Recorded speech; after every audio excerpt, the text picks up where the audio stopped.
할렐루야. 명절 잘 보내셨습니까? 네. 그래서 그런지 얼굴이 환합니다. 너무나 좋은 것 같습니다.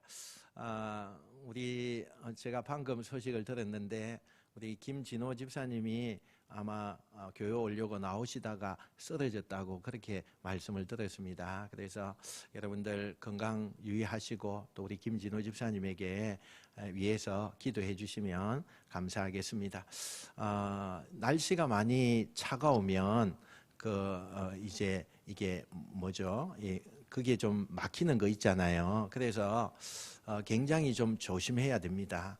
나오실 때 또 평소에 운동을 좀 하셔야 됩니다. 너무 추울 때는 나오지 않는 게 굉장히 좋은데 또 오늘 주일이니까 이렇게 나와서 또 예배 드리려고 하다가 그렇게 한 것 같습니다. 여러분이 어쨌든 기도해 주시고 또 뭐 심혈관 이런 것은 다 그 시간만 잘 되면 또 괜찮아지는 거니까 여러분들 기도 많이 해주시면 좋겠습니다. 오늘은 우리가 출애굽기 26장에 27장에 이렇게 두 장의 말씀을 통해서 지금 우리가 하나님께서 두 번째 이스라엘 백성들에게 주는 얘기를 보고 있습니다. 첫 번째 율법은 하나님께서 이스라엘 백성들에게 하나님의 백성이 세상을 살면서 어떻게 이웃들과 살아야 할 것인가 이런 것에 대해서 사회적인 법을 주셨다면 이제 두 번째 하나님이 주시는 계명은 이제는 하나님과의 관계, 특별히 지금 다루는 하나님의 성막에 대한 이야기가 오늘 많이 나오고 있습니다. 그래서 지난 시간에 하나님의 성막을 짓는데 하나님께서 언약궤, 또 속죄판, 그리고 진설병 상, 등잔대 이런 것을 규격에 맞추어서 어떤 재료로 이렇게 만들어라 그렇게 하나님께서 성막에 대한 설계도 주시면서 그걸 만드는 것을 살펴보았습니다. 그런데 이것 말고도 성막 안에는 굉장히 많은 다양한 물건들이 그 안에 있습니다. 하나님의 성막을 짓는 데는 지난주에 우리가 본 4가지 외에도 여러 가지 많은 것들이 필요합니다. 그래서 그 여러 가지 기구들, 성막을 만드는데 인간의 마음대로 편리한 대로 그렇게 너희가 만들어라 이것이 아니고 하나님이 직접 많은 규격도 주시고 또 재료도 어떻게 해야 될지 또 그것을 어떤 것에 그걸 쌓아야 될지 이런 것을 구체적으로 상세하게 그렇게 설명하고 계십니다. 지금부터 우리가 이 출애굽기는 우리가 평소에 접하는 그 부분의 말씀이 아니고 좀 성막에 관한 이야기를 하다 보니까 평소에는 듣지 못하는 그런 이야기를 우리가 듣게 됩니다. 그러니까 잘못하면 너무나 재미가 없는 그런 이야기가 될 수가 있습니다. 그래서 사실은 제가 굉장히 어젯밤에도 12시 가까이까지 고민을 하고 또 고민을 많이 했습니다. 이걸 어떻게 좀 쉽게 전할 수 있을까? 아니면 좀 여러 가지 의미를 부여해서 깊이 좀 말씀하려고 하면 이해할 수 없는 부분도 또 있을 텐데 어떻게 할까? 고민을 많이 하고 오늘 이 자리에 섰습니다. 여러분이 지금부터 저를 잘 따라오셔야 됩니다. 말씀에 집중하셔야 되고 또 하나님의 말씀 가운데 그 성막을 짓는 것이 여러 가지 기구들이 있다 보니까 그것을 나열하다 보면 그냥 이게 초점이 없어지고 뭐 이렇게 될 수가 있습니다. 그래서 여러분이 제가 잘 쉽게 알아듣기 쉽게 그렇게 제가 설명을 노력하겠습니다. 여러분이 잘 따라오시면 좋겠습니다. 자, 성막에 어떤 물건이 필요한지 하나님께서 이제 그걸 설명하기 시작해요. 26장 1절 말씀 우리 같이 한번 읽어봅시다. 시작. 너는 성막을 만들 때 가늘게 꼰 배실과 청색, 자색, 홍색 실로 그룹을 정교하게 수놓은 10폭의 휘장을 만들지니 아멘. 여러분 이게 무슨 얘기냐 하면 성막이라는 게 지금으로 말하면 집이에요. 집이에요. 근데 제일 먼저 하나님이 언급하시는 게 뭘 언급하시느냐? 우리 그림을 한번 볼까요? 지붕의 덮개를 만드는 것을 지금 만들라 이렇게 이야기해요. 어떻게? 각각 소재가 다른 여러 가지의 천으로 4겹씩 해서 그 지붕의 덮개를 만들어라 이렇게 말씀을 해요. 여러분, 성막이 뭐예요? 성막은 거룩한 장막이에요. 성막이라고 하는 것은 글자로 그대로 풀면 거룩한 장소, 거룩한 장막 이런 뜻이거든요.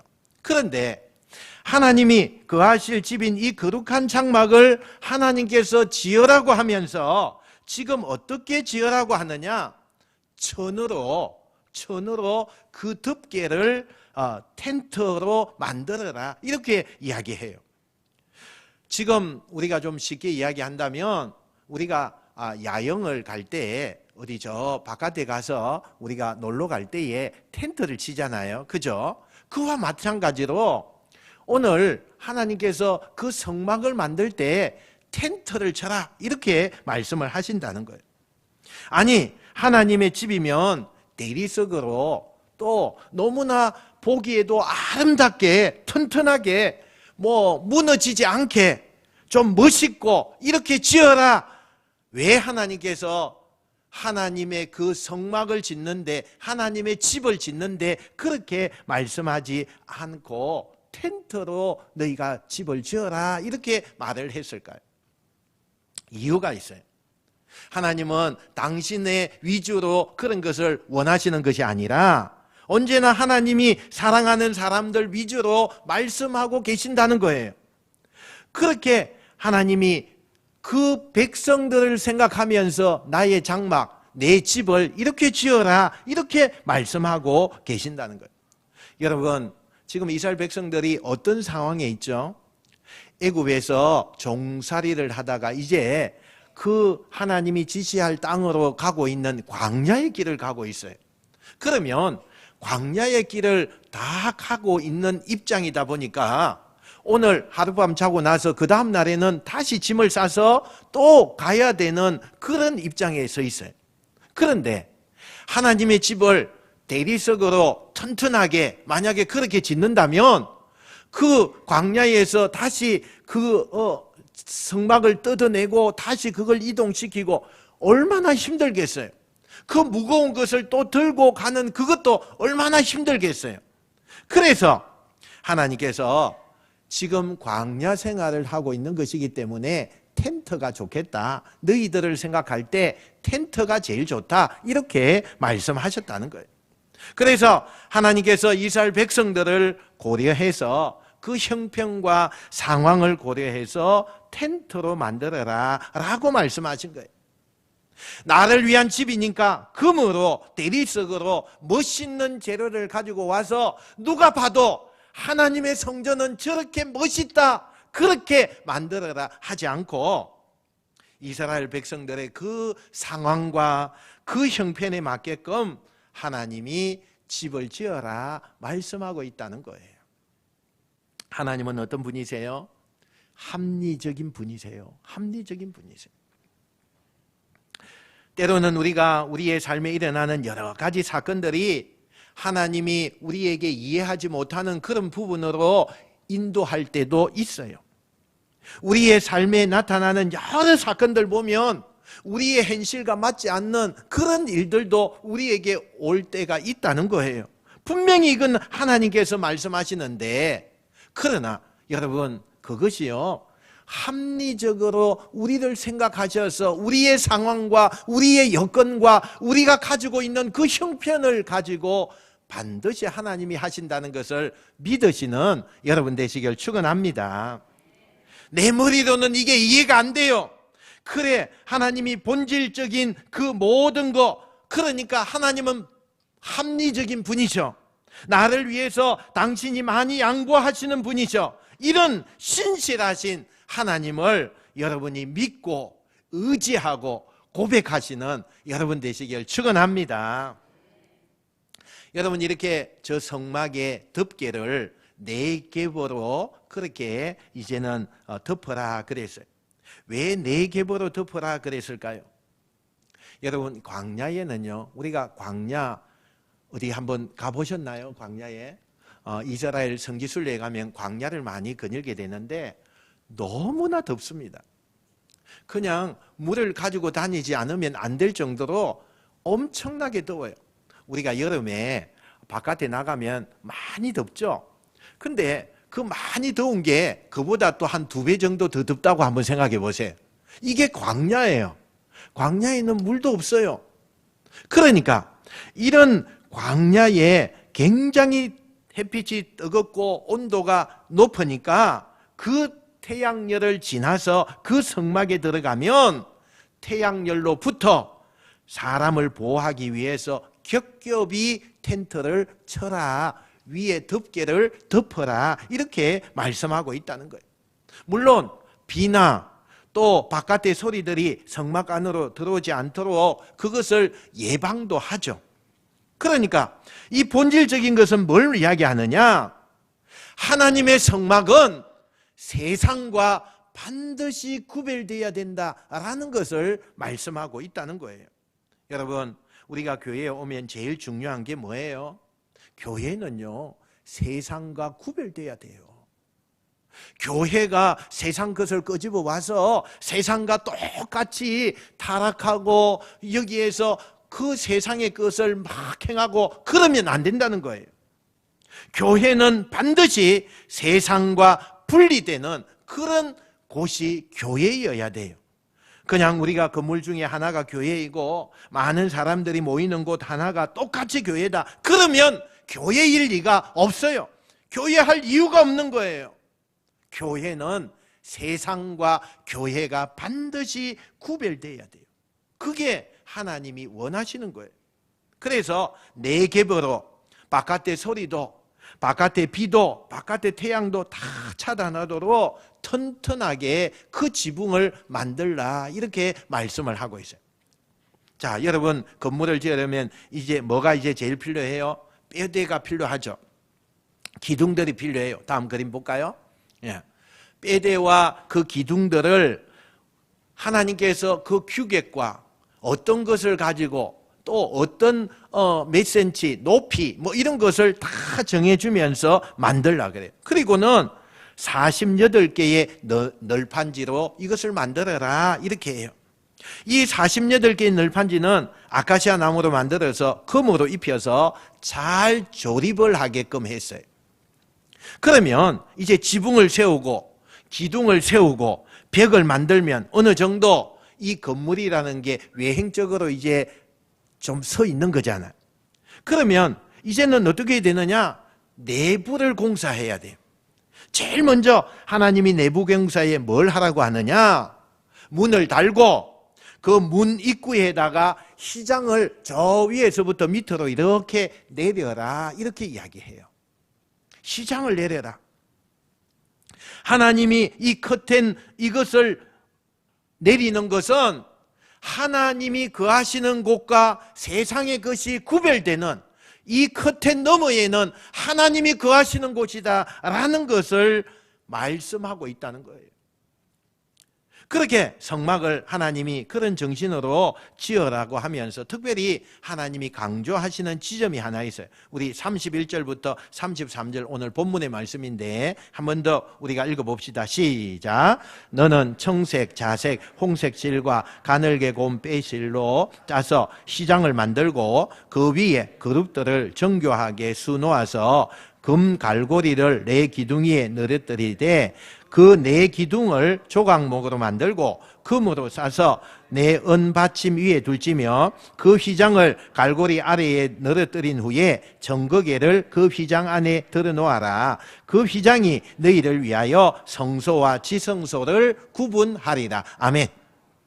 이게 무슨 얘기냐면 다음 그림 한번 볼까요? 아주 고급스러운 색깔로 재료들을 휘장을 성막 안에다가 이렇게 내려라, 늘어뜨려라, 이렇게 했어요. 여러분 보세요. 우리가 요 앞쪽에 있는 부분 보면은 몇 가지 기구들이 있어요. 지난주에 우리가 설명한 기구들이죠. 그리고 저 뒤쪽에 그룹들 뒤에 보면은 커튼이 하나 빨갛게 해서 이렇게 내려와 있죠. 이것은요, 저 커튼을 열고 들어가면 그곳에는 지성소라고 하는 곳이에요. 그러니까 지금 무슨 이야기를 하느냐 하면 이 휘장을 성소와 지성소, 즉 성소의 그 앞에 부분과 뒤에 지성소라고 하는 그것을 구분해서 위에서부터 밑으로 커튼을 그렇게 휘장을 내려라, 늘어뜨려라 이렇게 말하는 것은 여러분 이제는 이 지성소 안에는 굉장히 거룩하다라는 것을 말씀해요. 이 지성소는 너무너무 중요한 거니까 특별히 구별해서 심지어 하나님이 가장 사랑하고 지금까지 하나님을 만나서 하나님의 법을 그렇게 듣고 있던 모세까지도 이 지성소에는 함부로 들어가면 안 된다. 그렇게 말씀해요. 하나님이 성막을 지으면서 맨 안쪽에다 지성소라고 구분을 해놓는 것이 도대체 뭐길래, 그곳이 어떤 곳이길래, 얼마나 중요하길래 그곳에 아무도 들어가면 안 되고 하나님이 가장 사랑하는 모세조차도 그곳에 들어가면 안 된다라고 말씀하고 있는 걸까요? 아주 특별한 곳이라고 하나님이 말씀하고 있어요. 자, 우리가 왜 그렇게 하나님이 특별한 곳을 그렇게 지정하고 계신 걸까? 좀 힌트가 있는데 우리 26장 34절 말씀 한번 읽어보겠습니다. 시작. 너는 지성소에 있는 정거계 위에 속죄서를 두고. 여러분 옛날에 사극이나 어떤 영화에 보면 신하들이 왕을 만나러 갈 때 어떻게 왕을 만나는지 여러분 생각나십니까? 예를 들면 높은 사람을 지금 만나는 거잖아요. 왕을 아무나 볼 수가 없어요. 그래서 높은 사람을 만나기 때문에 어쨌든 왕을 만나러 갈 때는 떨림이 있죠. 떨림이 있어요. 그리고 왕 앞에 나갈 때 예를 들어서 전하, 아무개 영의정이 전하를 아뢰고자 하옵니다. 그러면 안에 왕이 덜나하라 이렇게 하잖아요. 그죠? 좀 비슷합니까? 그러면 이 사람이 어떻게 들어가요? 허리를 숙인 채 공손하게 왕의 얼굴 어떻게 감히 봐요? 왕의 얼굴 보지 못해요. 고개를 숙인 채 두 팔을 모으고 감히 왕의 얼굴을 쳐다보지도 못하고 들어가요. 그죠? 그리고 왕에게 가서 인사를 한 다음에 나중에 나올 때 어떻게 나와요? 나올 때는 아이고 안녕히 계십시오 하고 뒤돌아서 이렇게 나옵니까? 아니잖아요. 어떻게 나와요? 엉덩이를 보이지 않게, 그죠? 뒷걸음 치면서 살금살금 그렇게 나와요. 그죠? 그렇게 나와요. 이게 뭘 의미하는 거냐? 왜 이렇게 가르치는 거예요? 왜 이게 가능했을까요? 자기가 만나는 이 사람이 그만큼 존중을 받고 두려움이 느껴지고 자기 마음으로 존경하고 훌륭한 사람이라고 생각하면 그렇게 하는 거예요. 여러분, 지금 하나님이 성막의 지성소를 가리켜서 특별히 구별하라 이렇게 하는 이유가 뭐냐? 이 지성소에 도대체 뭐가 들어있어요? 성막의 맨 안쪽에 지성소로 커튼을 위에서 밑으로 늘어뜨리고 이런 것을 해두고 지금 그 안에 뭐가 있다는 거예요 도대체? 하나님의 그 안에는 약속의 말씀, 언약궤하고 속죄판이 그곳에 놓여 있어요. 근데 하나님이 뭐라고 말씀하시느냐? 우리 한번 그림을 한번 볼까요? 내가 그 속죄판에 내가 거기서 너를 만날 것이다. 그렇게 했어요. 그 지성소 안에 그 속죄판이 있는 그곳에서 내가 만날 것이다. 이제 하나님께서요, 이게 무슨 이야기를 하느냐? 하나님이 머무시는 안방 같은 곳이 지성소예요. 그러면 이 하나님이 거하시는 안방 같은 지성소를 아무나 들어가고 허락 없이 볼 수 있고, 그렇다면 그건 하나님이 거하시는 방이 될 수 없다는 거예요. 적어도 하나님이 거하시는 그곳이라면 함부로 들어가면 안 돼요. 아무 때나 들어가면 안 돼요. 그렇다고 하나님이 근위적인 것이나 사람을 만나지 않는다는 것이 아니에요. 누구든지 하나님은 만나 주시지만, 하나님을 만나러 나오는 사람이 하나님을 우습게 여긴다든지, 하나님이 없는 것처럼 여긴다든지, 또 아무것도 아닌 것처럼 그렇게 여기면서 나오면 안 된다는 거예요. 하나님은 그렇게 만날 분이 아니라는 거예요. 우리가 정말로 하나님을 높고 위대하신 분이고, 하나님은 전지전능하신 분이고, 그래서 내가 엎드려서 찬송을 받으실 그 하나님이시기 때문에 나는 그 존귀함을 인정하고 두려워하는 마음을 가지고 하나님을 만나러 나가야 된다는 거예요. 이게 오늘 하나님의 집에 갖춰야 될 가장 중요한 핵심이에요. 여러분, 하나님의 성전이 아무리 좋은 재료로 꾸며지고 또 아무리 열과성을 다해서 건물을 만들었어도 거기에 모이는 사람들이 하나님을 두려워하지 않는다면 그게 무슨 하나님의 집입니까? 거기에 모이는 사람들이 하나님을 안방에 두고 아무렇지도 않게 드나들면서 아무렇게나 마음도 준비하지 않고 그렇게 한다면 그게 무슨 하나님의 집입니까? 하나님을 두려워해야 하고 하나님을 존중하는 마음으로 하나님을 만나러 나와야 그게 하나님의 집인 거예요. 하나님은 그 장소가 아무리 하찮은 곳이라도 하나님을 경외하는 마음을 가지고 두려워하는 마음을 가지고 그곳에 임하면 항상 하나님께서 그곳에 역사하시겠다고 말씀하셔요.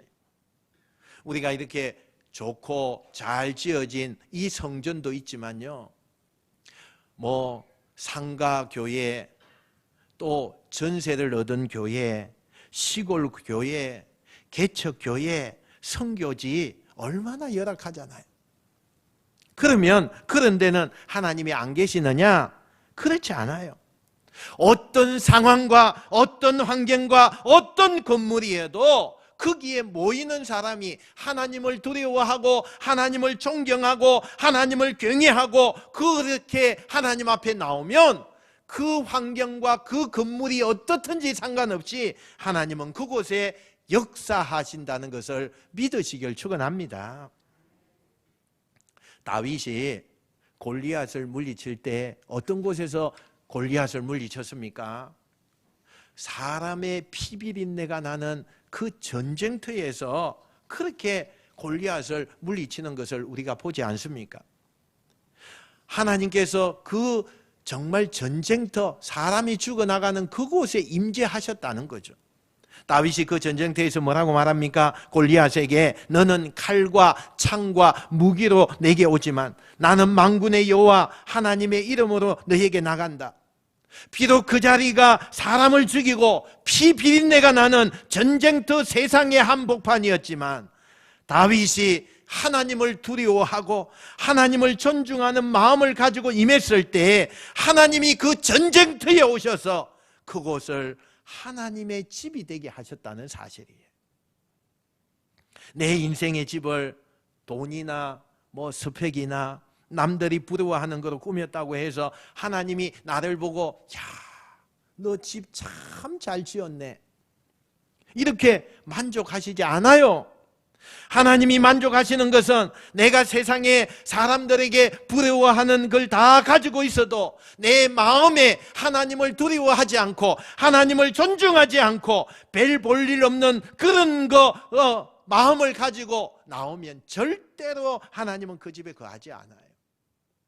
세상 사람들이 나를 보면서 야, 너 하찮게 그런 곳에 살아, 인정받지 못하는 그런 것이 있다 할지라도, 별 볼 일 없는 그런 인생을 내가 갖고 있다 할지라도, 가난하게 살고 내가 정말 내 마음속에 그런 환경과 여건이 있다 할지라도 나는 하나님을 두려워하고 하나님을 인정하고 하나님을 경외하는 사람이라면 하나님은 그 환경에 그것에 맞추는 것이 아니라 하나님이 그곳에 임재하셔서 함께 하시는 하나님의 집이 된다는 것을 믿으시길 축원합니다. 여러분, 세상에서 잘 살고 세상에서 인정받는 것보다 더 중요한 것은 내가 어느 자리에 나는 하나님을 얼마나 경외하고 있는가, 나는 얼마나 하나님을 사랑하고 인정하고 있는가, 내가 하나님을 얼마나 두려워하고 있는가. 여러분, 신앙생활 가운데 참 중요한 마음 가운데 하나가 하나님을 두려워해야 돼요. 사람이 하나님을 두려워하면 많은 유혹에서 건짐을 받을 수가 있어요. 그런데 어느 순간에 사람들이요, 착각하지요. 하나님을 두렵지 않게 생각하는 거예요. 하나님이 전혀 두려워하지 않아요. 그것이 망각되어 버리는 거예요. 사랑하는 성도 여러분, 우리가 이 성전에서 하나님 앞에 예배 드릴 때마다 그 하나님을 두려워하는 사람이 되시길 바랍니다. 그럴 때 하나님께서 우리의 삶을 아름다운 집으로 만들어 주실 줄 믿습니다. 이제 성막에 지붕, 기둥, 그 다음에 안에 구조를 만들어요. 그런 다음에 하나님께서 뭐라고 말씀하느냐? 그 성막 바깥에 마당, 즉 뜰을 조성해라, 이렇게 말씀하셔요. 우리 한번 사진 볼까요?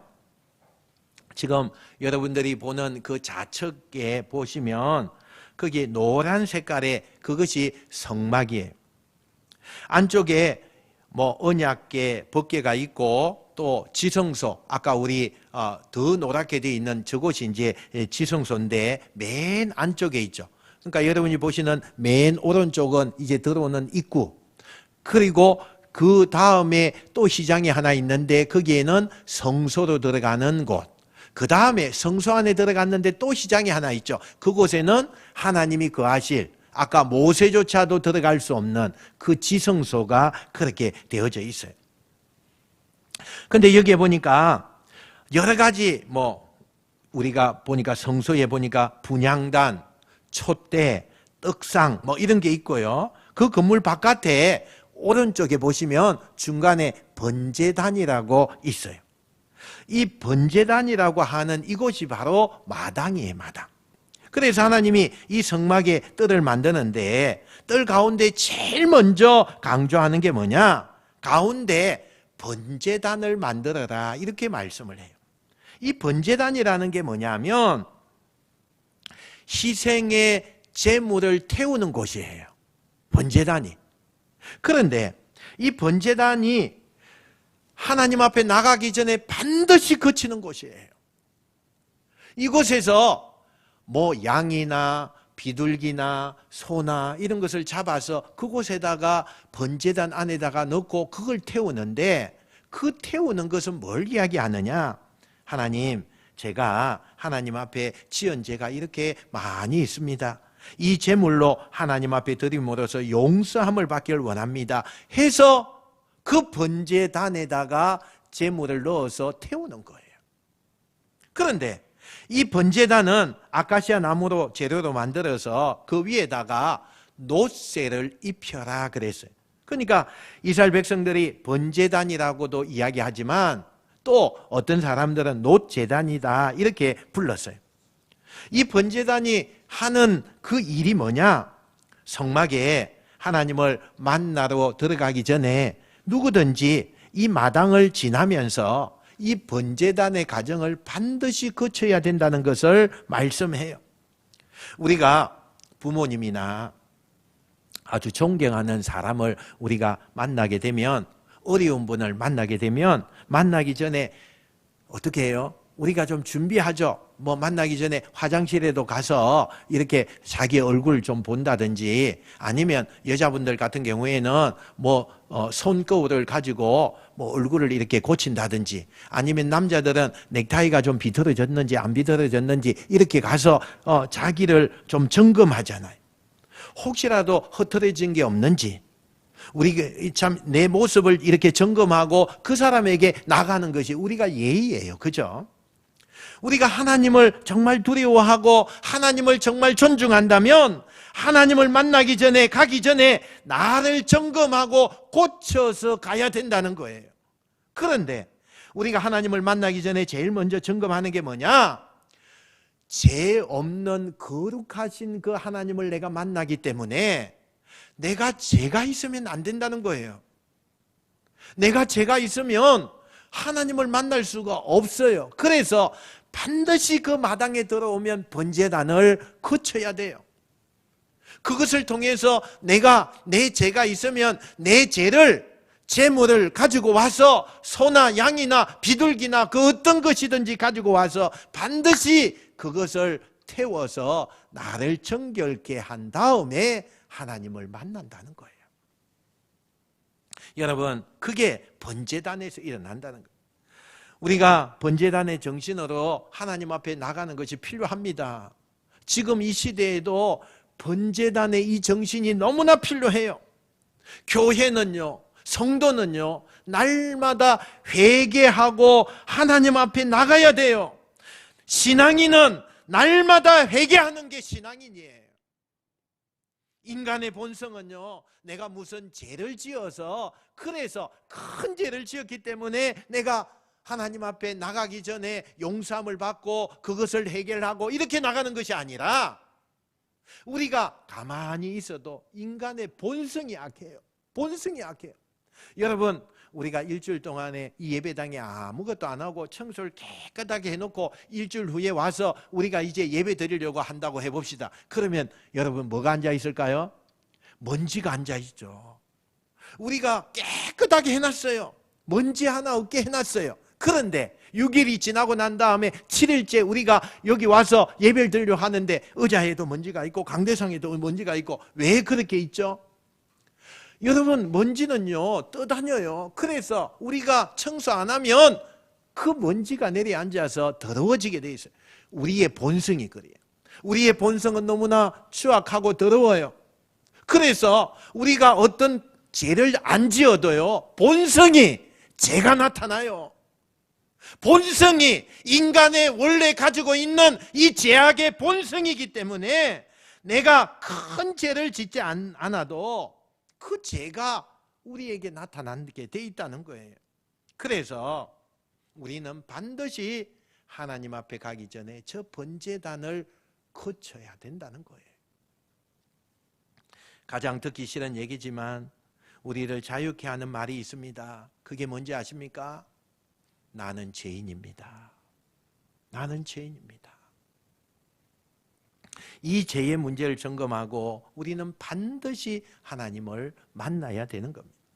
이제 하나님께서 마당을 둘러싸인 울타리를 만들래요. 왜 울타리를 만들라 그랬을까요? 여러분, 울타리가 없으면요, 들짐승도 들어오고 또 술 먹은 사람도 들어오고 그러면 안 되잖아요. 적어도 하나님의 성막, 하나님이 거하시는 집은 아무 사람이나 아무 때나 들어가면 안 되니까 일정한 룰이 있어야 된다는 거예요. 그래서 울타리라는 게 세상과 하나님의 구역을 구별하게 만들어요. 여러분, 교회에 올 때 성전에 들어와서 앉아 있는 것도 은혜가 되지만요, 어떤 사람은 이 성전의 뜰, 우리는 저 바깥에 마당 같은 우리 길이 있잖아요. 그곳에서 계단을 이렇게 이제 올라오는데 그 계단을 거치면서 성전에 들어오는 그 시간이 은혜되는 그런 분이 있어요. 그러니까 지금 하나님께서 성막을 짓게 한 다음에 일부러 그 성막에 들어가기 전에 마당을 걷게 함으로써 하나님 앞에 나가기 전에, 하나님을 만나기 전에 잠시라도 자기 마음을 정돈할 시간을 주는 그 역할을 하는 게 뭐예요? 마당과 울타리의 역할이에요. 다 필요한 거예요. 성전에 들어와서 앉아 있는 것만 중요한 것이 아니라 이미 그 성전을 향하여 걸어오는 내 발걸음과 성전의 뜰과 그것을 밟기 위해서 계단을 타고 올라오는 그 마당 하나하나가 우리에게는 은혜가 되는 거예요. 오늘 성경에는 또 하나님께서 마지막으로 성막 안에 등불을 어떻게 관리해야 된다, 이것을 말씀하고 있어요. 지난 시간에 제가 성막 안에는 하나님께서 7개의 촛대를 꼽는, 그 촛대 꼽는 것을 반드시 만들라고 그랬잖아요. 그 7개의 촛을 켤 수 있는 등을, 그 촛대를 만들라, 그래서 만들어요. 이게 등불이거든요. 근데 이 등불은 하나님께서 오늘 뭐라고 말씀하시느냐? 절대로 꺼지면 안 된다. 그 불이 절대로 꺼지면 안 된다. 이 꺼지지 말라는 얘기는 24시간 켜놓는 거예요. 그러므로 저녁 때가 되었다고 해서, 새벽이 되었다고 해서 그 불이 꺼지면 안 돼요. 우리같이 천둥이 내려오는 이런 것이 아니고 반드시 그 재료는 기름을 사용하는 거예요. 그 기름이 뭐냐? 그 기름은요, 올리브 기름을 이야기해요. 그래서 우리가 밤새도록 제사장들이 그 성전 안에 들어가서 불을 꺼뜨리지 않아야 돼요. 계속 보고 있다가 불이 꺼지려고 하면은 그 올리브 기름을 부어서, 그리고 그 불이 꺼지지 않게 그렇게 제사장이 하라고 이야기해요. 여러분, 하나님의 성전에 불이 꺼지지 않는 그런 놀라운 은혜가 있게 되길 축원합니다. 저와 여러분이 이 교회에 기도의 불이 꺼지지 않고, 찬송의 불이 꺼지지 않고, 영혼을 사랑하는 불이 꺼지지 않고, 선교의 불이 꺼지지 않고, 전도의 불이 꺼지지 않는 놀라운 은혜가 나타나시기를 주님의 이름으로 축원드립니다. 우리의 역할은 성전에서 불이 꺼지지 않게 하는 거예요. 제사장은 밤새도록 그 불이 꺼지지 않기 위하여 수시로 기름을 채워야 돼. 그런데 하나님께서 등잔을, 그 불을 계속 꺼뜨리지 않게 하기 위해서 기름을 채워야 되는데, 어떤 기름을 그곳에 써야 되느냐 말씀하셔요. 20절에 보니까 감나무로 짠 순수한 기름을 등불을 위해서 내게로 가져오라, 이렇게 말씀해요. 한번 따라 합시다. 순수한 기름. 순수한 기름. 자, 여기서 말하는 이 순수한 기름은 올리브 기름을 말하는데요. 이 당시에 등불을 켤 때 이 올리브 기름을 짜낼 때에는 두 가지의 방식이 있어요. 이 올리브 기름을 짜낼 때 첫 번째 한 가지 방법은 올리브 그 기름을 갈아요. 갈아서 기름을 만드는 거예요. 그러면 쉽게 갈려져서, 그리고 올리브 기름이요, 그곳에 갈아지면서 오일이 흘러나오게 되는데, 단점이 하나 있어요. 찌꺼기가 같이 나와요. 찌꺼기가. 아주 짧은 시간 안에 올리브 기름을 짜낼 수는 있지만 그 찌꺼기가 함께 나오기 때문에, 그 찌꺼기와 함께 등불을 켜면 어떻게 될까요? 끓음이 나오게 돼요. 공기가 좋지 않게 되죠. 또 한 가지 방법이 있어요. 이 방법은 올리브 그 잎사귀를요, 하나하나 가지고 찧어요. 그러면 이 찧으면요, 이 올리브 기름이 아주 순수한 기름만 나오게 돼요. 대신에 한 가지 단점이 있어요. 시간이 오래 걸려요. 하나하나 찧어서 내기 때문에 정성이 들어가요. 또 그곳에는 오랜 시간이 나오지만 그 기름은요, 최고의 올리브 기름이에요. 이 두 가지의 방법이 있는데, 하나님이 뭘 원하신다는 거예요? 후자를 원하신다는 거예요. 귀찮고 힘들고 시간이 많이 걸리지만 완전히 외부와 차단된 하나님의 그 성막 안에는 걸림이 없어야, 공기가 좋아야 하나님의 성막이 되니까 힘들더라도 하나님의 성막에 등불을 켜는 기름은 순수한 올리브 기름을 써라, 그 말씀을 지금 하고 있는 거예요. 저는 이 말씀을 결론의 말씀으로 전하면서 오늘 설교를 마치려고 합니다. 우리의 신앙이요, 이 올리브 기름처럼 순수해야 돼요. 순수하다는 것은 하나님만 바라보는 우리 인생이 되어야 된다는 거예요. 성도는 돈을 바라보고 세상의 권력을 바라보고 또 세상의 어떤 환경을 바라보고 이런 것이 아니라, 순수한 기름의 신앙이 된다는 것은 오직 하나님만 바라보는 신앙이에요. 제사장이 그 등불을 끄트리지 않게 하기 위하여서 혼자 성막 안에서 밤새도록 졸음이 쏟아지고 지루하고 아무도 없어도 이 제사장의 역할은 뭐예요? 등불이 꺼지지 않게 하는 거예요. 밤새도록 그 등불만 바라보는 거예요. 그리고 그 등불에 기름이 떨어지면 밤에도 몇 번이든 그 순수한 올리브 기름을 방아찌듯이 쪄가지고 그걸 또 채워서 밤새도록 그 불을 끄트리지 않는 게 제사장의 역할이에요. 이 제사장은 그 성막 안에서 밤새도록 다른 것에 눈 돌리지 않습니다. 다른 생각하지 않아요. 오직 순수한 믿음으로 이 믿음의 등불을 지키기 위해서 그렇게 했다는 거예요. 여러분, 오늘 우리도요, 우리의 신앙이 그래야 돼요. 세상 걸 바라보고 옆을 바라보고 그러면 안 돼요. 순수한 감람류 그 올리브 기름이 나오듯이 우리의 신앙이 순수한 믿음이 되어야 되는 거예요. 그래서 하나님의 성전에 불이 꺼지지 않게끔 우리가 기도하고 우리가 찬송하고 우리가 하나님 앞에 나오는 것을 해야 된다는 거예요. 세상은 뭐로 가도 서울만 가면 된다, 그런 말을 해요. 어느 길을 가든지 잘 먹고 잘 살기만 하면 그쪽을 선택하면 된다고 이야기해요. 그래서 예나 지금이나 사람들은 자기의 유리한 길을 따라가죠. 심지어는 종교도 이게 진리냐 이게 비진리냐 그게 중요한 게 아니라 나의 이익을 따라서 내게 이익이 되면 그것을 가지고 종교를 믿고 내게 아무 유익이나 이익이 없으면 그 종교가 진리든지 비진리든지 그걸 하지 않는다는 거예요. 이제 하나님께서 마지막에 어떤 사람을 이렇게 말씀하느냐?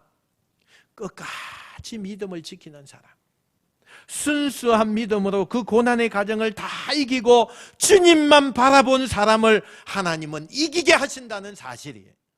그런 사람이 사무엘이고 그런 사람이 다니엘이에요. 다른 곳에 눈 돌리지 않고, 다른 사람은 중간에 자기 이익을 따라서 세상을 따라가기도 하고 남들을 따라가지만 사무엘과 다니엘 같은 사람은 순수하게 평생 동안 하나님만 바라보고 하나님만 따라가니까 마지막 하나님께서 순수한 믿음을 가졌던 그들을 이기게 만드시는 거예요.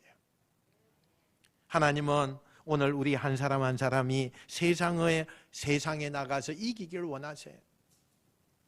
그렇게 살도록 우리에게 오늘 성령을 보내주시고 그 성령을 통해서 세상에서 이기는 자가 되길 원하고 계세요. 그럼 우리가 어떻게 해야 됩니까? 다른 데 눈 돌리면 안 돼요. 주일날 어떤 중요한 일이 있다고 그곳에 가면 안 돼요. 집안에 주일날 결혼식이 있어서 그곳은 빠질 수가 없으니까 내가 그곳에 가야 안 돼요. 순수하게 하나님만 바라보는 신앙을 가져야 돼요. 그 하나님을 인정하고 그 하나님을 두려워해야 돼요. 오늘부터 저와 여러분의 인생의 목표가 있다면 딱 하나, 우리의 인생이 끝날 때 하나님 앞에 섰을 때 하나님이 딱 나에게 나는 너의 인생의 그 집이 참 좋다. 나는 너와 함께 거하는 게 참 좋다. 이 하나님의 기쁨 가득한 그 소리가 나에게 메아리쳐지도록 우리 모두가 그런 인생을 향하여 한 걸음 한 걸음 걸어가는 하나님의 성전된 순수한 인생의 길이 되시기를 주님의 이름으로 축원드립니다. 기도하겠습니다.